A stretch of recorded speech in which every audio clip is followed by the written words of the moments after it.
Hi Aris! Welcome, welcome. Tingnan natin kung ano yung mensahe sa'yo. Be open-minded po, hindi po halos lahat makaresonate. Thank you nga po pala sa mga nagsusubscribe at sa mga bumabalik. Maraming pong salamat sa mga nanonood. Ayan, start na tayo. Give me the message for Aris. Ano yung mensahe sa'yo?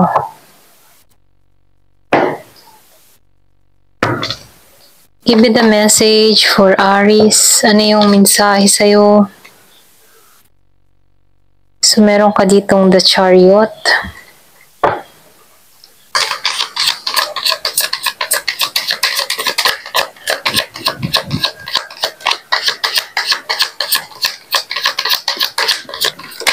Yung iba sa inyo kung madalas mong makita yung 444, merong pagbabago na parating sa'yo, merong balanse na parating sa'yo. So, meron din ako nakikita to, meron akong, yan, pasensya notal ako. Meron dito akong nakikita na malaking pagbabago, magiging maayos at balanse ang lahat. So, meron akong nakikita dito na katatagan. Yung iba sa inyo, merong pag-angat na mangyayari at magaganap sa'yo.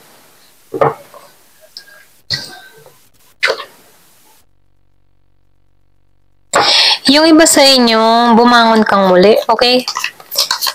Bumangon kang muli sa pagkalugmok, bumangon kang muli sa mga pagsubok na kinaharap mo. Nakikitaan ko dito yung nag-uumpisa muli, okay? Yung iba sa inyo nakaranas ka dito na lokohin, dayain, or pwede ring ibuli, okay? Naranasan mo yung mga pasakit na pinaranas sa'yo dito. Ito rin na-feel ko. Yung iba sa inyo, meron ditong tao na nagbigay ng pahirap sa sitwasyon mo.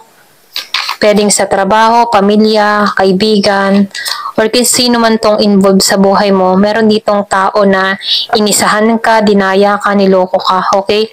Na kung saan kahit naranasan mo tong mga bagay na ito, hindi ka nagpagapi sa ganitong sitwasyon, bagkus lumaban ka at nagsimula ka muli para ibangon yung sarili mo.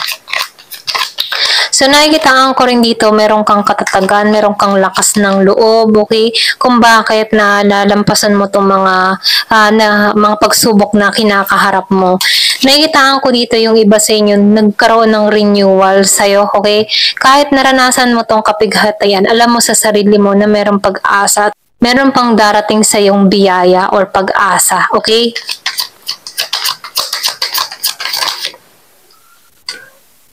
So, nakikitaan ko nga dito, yung iba sa inyo, nasaktan ka sa larangan ng pag-ibig or pwede rin meron mga tao na nag-betray sa'yo.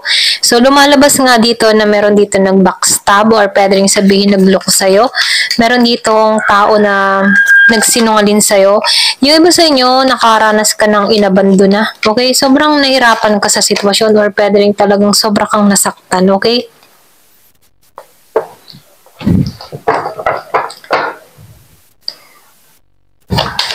Marami din ako nakikita ditong luha or pwede rin lumuha ka, umiyak ka dahil sa mga naranasan mo dito. Pero ganun pa man, nakikitaan ko dito na hindi ka nawawalan ng pag-asa. So, meron din ako nakikita dito na tukso na lumapit sa buhay mo or pwede rin sabihin na lapitin ka ng tukso, Yung iba sa inyo na paglinlang ka din dito, ito rin nakikita ko. Pero ganun pa man, kahit nararanasan mo tong paglilinlang dito or nalinlang ka dito, nakikitaan ko dito na tumayo ka at bumangon kang muli dito. So, nakikitaan ko rin dito yung iyong pagiging, yung tipong madasalin. Yung iba sa inyo, mahilig ka magdasal or pwede rin sabihin na mataas yung pananampalataya mo sa Diyos kung bakit nakakausad ka dito. Kahit may mga tumutokso dito, nakikitaan ko dito yung determinasyon mo para iwasan ito.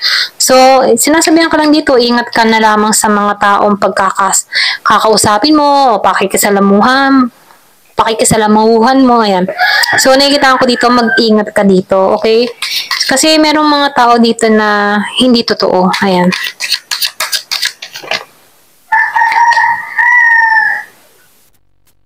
So, nakikitaan ko dito, meron ditong nahihirapan sa salapi, nahihirapan sa kaperahan, nahihirapan sa sitwasyon. Yung iba sa inyo pwedeng napaglinlang ka or pwede rin meron kang inilabas na pera pero dinaya ka dito.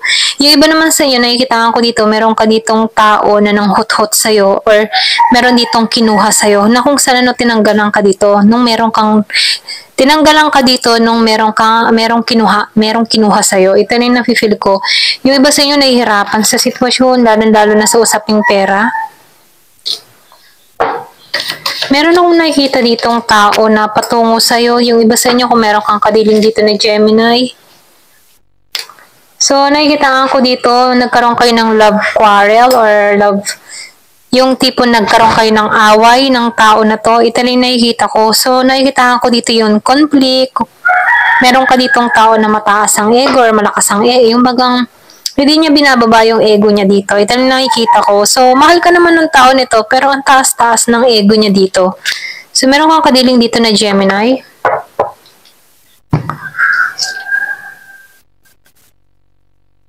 So, nakikita ko dito malino na para sa iyong lahat. Okay, nagkaroon ka ng kaliwanagan sa sitwasyon na kinakaharap mo. Naginang yung tipo nagkaroon ka ng kaliwanagan, okay ka na dito, or pwede rin sabihin nagpasya ka na dito, meron ka ng mga inaalisan dito, meron ka ng mga tinatanggalan dito. Ganun yung energy mo. Okay, kahit may mga pagluloko na ginawa sa'yo dito, nakikita ko dito, mahal ka ng tao nito pero tinitiis ka nito. Ganun. Mahal ka ng tao nito pero tinitiis ka nito dahil may ego siya dito. Or pwede rin ma-pride, ganyan. So, ito na yung nakikita ko dito. Meron kang tao na ma-pride. Tinitiis ka dahil sa ayaw niyang ibaba yung pride niya. Pero malinaw na para sa yung lahat kung sino to.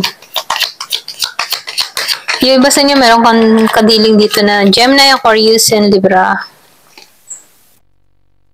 So, handa ka na sa panibagong pag-ibig, handa ka na sa panibagong koneksyon. Yung iba sa inyo, no? So, nakikita ko dito, meron ditong mga kaibigan na dumadamay sa'yo. Kapag may mga problema ka, dinadamayan ka ng mga kaibigan mo. Okay? Yung iba, no? Hindi halos lahat.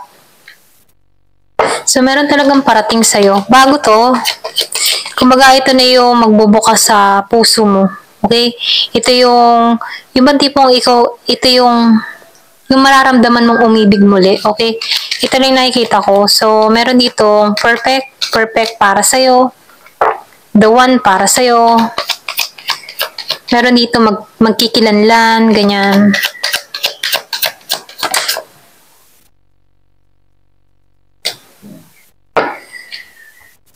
So, nakikita ko dito, yung iba sa inyo meron kang kadiling na tao na merong inakit, okay? Merong namagitan or merong pumagitna sa inyong dalawa ng person mo or past person mo dito kung bakit nasaktan ka dito. Ito lang nakikita ko. So, meron kang tao dito na mahilig maakit, lalo-lalo na sa physical na anyo, okay? So, meron dito ng akit sa tao mo, merong umahas sa person mo kung bakit nagkalayo kayo dito. Yung iba sa inyo, ito lang nakikita ko.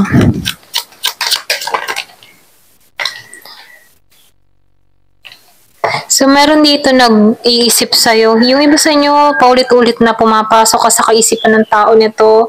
Inuulit-ulit niya yung mga usapan nyo sa text, chat, okay?